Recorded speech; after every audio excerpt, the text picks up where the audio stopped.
Well, listen, let's take the first part of this premise, and that is that the Mueller report is a dud. What do you mean by that? Are you buying into what other people in town are saying, which is no one will be satisfied by this report? Yeah, but I've always thought that was right because, the people who are determined to get the president one way or the other are not going to be happy with anything that doesn't get them.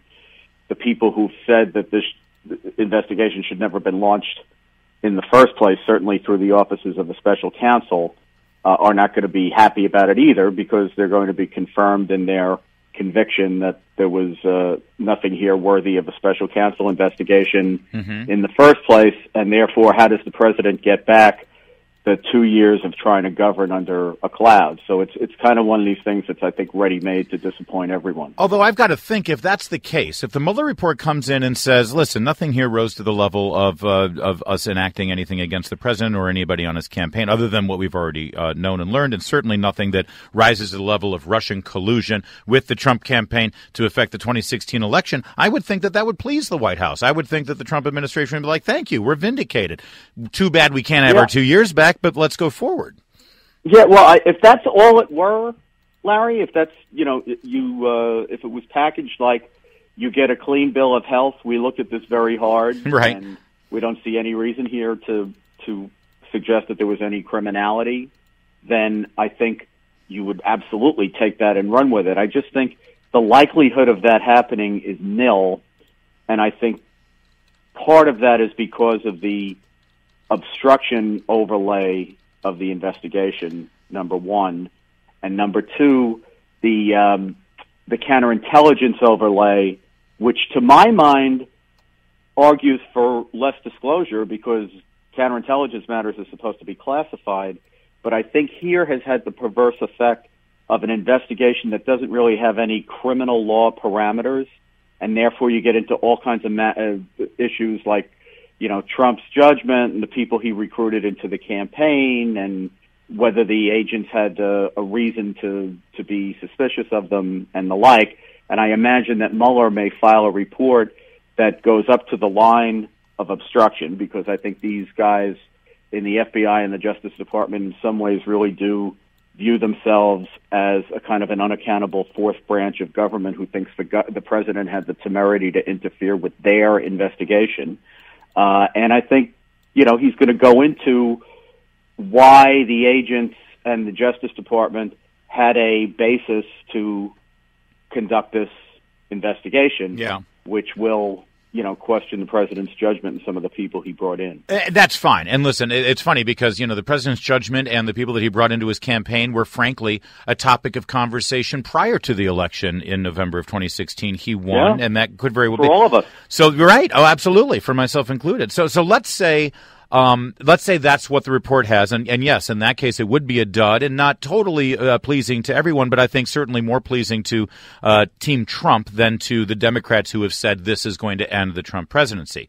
But then you make the case in your cover article here that this will blow up Washington. How can it blow up Washington if it doesn't really deliver what we were told 2 years ago it would deliver? Well, because there are going to be inevitably, Larry, issues about what Congress is entitled to get and why the Justice Department needs to withhold things.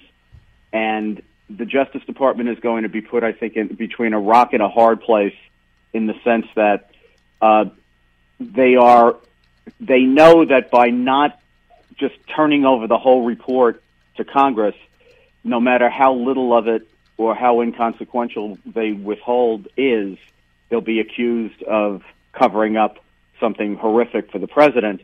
And yet, if they disclose these things, there are all kinds of Justice Department policies and classified information issues that are very important that they'll have to violate in order to put the information out. So I think we're going to have a long battle where the Democrats are not only going to suggest that the Justice Department is obstructing their investigation, they're going to try to tie it in with what I heard you talk about in the lead-in that you're going to talk to Chuck Ross about later, which is this flurry of subpoenas that they've issued today, which really tries to, I think, hammer home the whole idea of obstruction. I think they're going to try to couple that up with the idea that the Justice Department is obstructing their ability to investigate what Mueller did. And as you and I think, have discussed a number of times, what I think this is all about, this really doesn't have anything to do with impeaching the president. I mean, if something falls out of the sky and into their lap that looks impeachable, they'll be delighted to have it. But I've always thought that this is really political, which impeachment is anyway. But the real purpose here is they want to render this guy unelectable, in the next 18 months. Yeah, it's a political process, and we get that whenever congressmen get involved in all of that jazz. But we do always expect that the DOJ and the FBI should be above politics. I chuckle a little bit when I say that, Andrew McCarthy. But given that, this whole push for transparency, and I'm all for transparency, and I want to know as much as I possibly can without threatening national security or individuals' rights. But boy, if the Justice Department and the FBI go ahead and release a bunch of information from the Mueller report, while Congress is still waiting years later for them to give the sign-off on things that have gone on over the last 2 years, things that happened under the Obama administration, they're still trying to get details of the original investigation into the Trump campaign. They're waiting for details on non-confidential testimony that was made, I think, by Michael Cohen before Congress, and the DOJ still hasn't signed off on that. I mean, they can't be looking like they're putting their fingers on the scale one way or the other here, can they, Andrew McCarthy, or am I being naive? Well, no, look, there's a couple of problems here. One is structural, and one has to do with the president. The structural problem, Larry, is that when Republicans are in the position of conducting oversight, the press is the wind in their face, and when Democrats do it, the press is the breeze at their back. So it's a very different way of going about your job, whether you have public support and whether you have the media pushing public opinion in your direction or not. So that's just something that's the fact of life in Washington, and that's what they have to deal with. The second thing, though, is you're quite right that it's been very frustrating not to get all these documents and have the FBI and the Justice Department in particular stonewall and stop the investigation of exactly what tactics were used and why in connection with the 2016 investigations. But I keep coming back to the fact that there has never been one day since Donald Trump has been in office that he has not had the power to order that information disclosed, and he hasn't. Yeah. So, we can all, we can delude ourselves into saying that it's the Justice Department that's stonewalling and it's the FBI that's stonewalling. But the fact of the matter is, if the chief executive picks up the phone and orders them to turn the stuff over, they got to turn the stuff over. So as we prepare for this Mueller report, and again, I commend you to read Andrew McCarthy's cover story here at the Washington Examiner magazine. What should we, the reader, or what should we, the American citizen, because who knows, we might not get the full report, but I suspect we'll get some kind of summary. What should we, what approach should we take when we look at this? Because a lot of times these things come out in sort of the lingo and the jargon and in the way a prosecutor would write things, not necessarily the way a writer would write things for the reader in mind.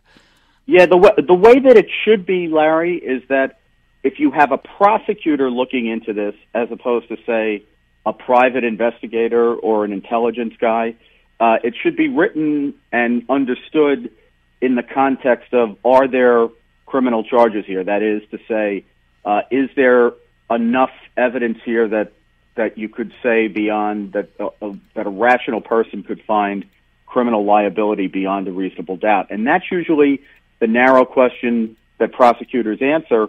And if they answer it in the affirmative, they're not supposed to file reports. They're supposed to file charges.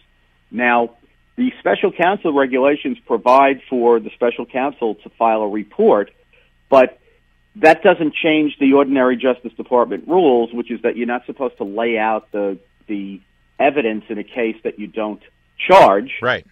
Number one. And number two, the rules that say the special counsel has to file a report say that he files the report confidentially with the Department of Justice, with the Attorney General. So the presumption in the rules is not that there's this massive disclosure of whatever information the government was able to find. And I always try to underscore here that, remember, Rod Rosenstein, the Deputy Attorney General, ran this investigation, that is, Mueller answered to him, for over a year, and he is the guy who wrote the memo justifying Comey's dismissal on the grounds that he went public with the evidence against an uncharged person, Mrs. Clinton. So, that seems to me to be something they have to have in the front of their mind. Can I also ask you in terms of the politics of this, and I know you approach this, Andrew McCarthy, which was one of the reasons we love having you on, as an analyst, a legal analyst, as a former chief assistant United States attorney over at the Southern District of New York. So you have to sort of strain to see all of the political angles on this, because that's not the way you operate. Not that you can avoid it, though. If you can avoid, yeah, exactly. Well, and so given that, the politics of this, to me, this special counsel investigation was formed, it was May, was it not? May of 2017. May 17th is the day that Mueller took over an investigation that had already been ongoing for a year. Which was Operation Crossfire Hurricane, begun in August 1st of 2016. Well, that's when they papered it, yes. Right, yeah, that's a good point, exactly, for those of us who have followed that story. So given that, and given so much attention paid to Robert Mueller from the media, from the Democrats, even from President Trump for that matter, if this report does come in and it is the dud that you say it is, and then the Democrats in the House take it and use it as a basis for more hearings and more subpoenas and more investigations. At what point does the general public, your typical American citizen, look at this and say, oh, my God, enough already? They had their investigation. It didn't come through. Let's get back to the work of the people. Yeah, I think that's right. And the key that you've really identified, Larry, is, does the report appear to be something that the president can credibly argue is a clean bill of health? It's one thing to say he doesn't get charged, and if that's the only thing that comes out of any public announcement of it, then one of the criticisms I've made for a long time is I really didn't understand why the president continued to personally attack Mueller if there was a good chance that Mueller was going to exonerate him in the end, because the exoneration's obviously worth more if the public has buy-in in the investigation. Yeah. But putting that aside, I think Mueller's investigation, Mueller's report is going to be important. If it's credible to spin is probably the wrong word. If it's credible to convey it as a clean bill of health for the president, that is, there's no heavy-duty obstruction thing in it. It's not a big attack on his judgment. It's just offered up. We looked at this hard. There was no criminal collusion between the Trump campaign and Russia. Then I think if the Democrats continue to beat this horse, it's going to bite them in the end, because I think most people look at Mueller and say that is a credible, reasonably objective prosecutor's investigation. I know there's a lot of people who are in the Trump camp who don't think that way of Mueller, but I'm talking about the country broadly. Well, and even if they're in the Trump camp and they don't think that way, the fact that he still didn't find anything despite their belief that he was slanted, that actually gives him more credibility. Right. And on the other hand, I think people look at these congressional investigations as a circus that's essentially TV time for partisan hacks in a lot of ways. And I don't mean to paint everybody with the same broad brush, because there's some people who treat this work very seriously and do a great job doing it, but they are limited in what they can accomplish in terms of investigations because they don't have the same tools a prosecutor has, and they are operating in a by definition political environment that a prosecutor isn't. So if Mueller looks at this and says, look, we looked at this hard, there's nothing here worth charging, then I think a lot of the public is going to say, if you're going to now spend the next 18 months, Democrats, telling us that, Trump's a crappy guy, we got that already. We heard that. We heard it for the whole campaign. That's kind of baked in the cake at this point. Get back to us when you have espionage. Yeah. Get back to us when you have something that's worth taking our time up. But if it's now going to be, an all-hands-on-deck fishing expedition through his business records and,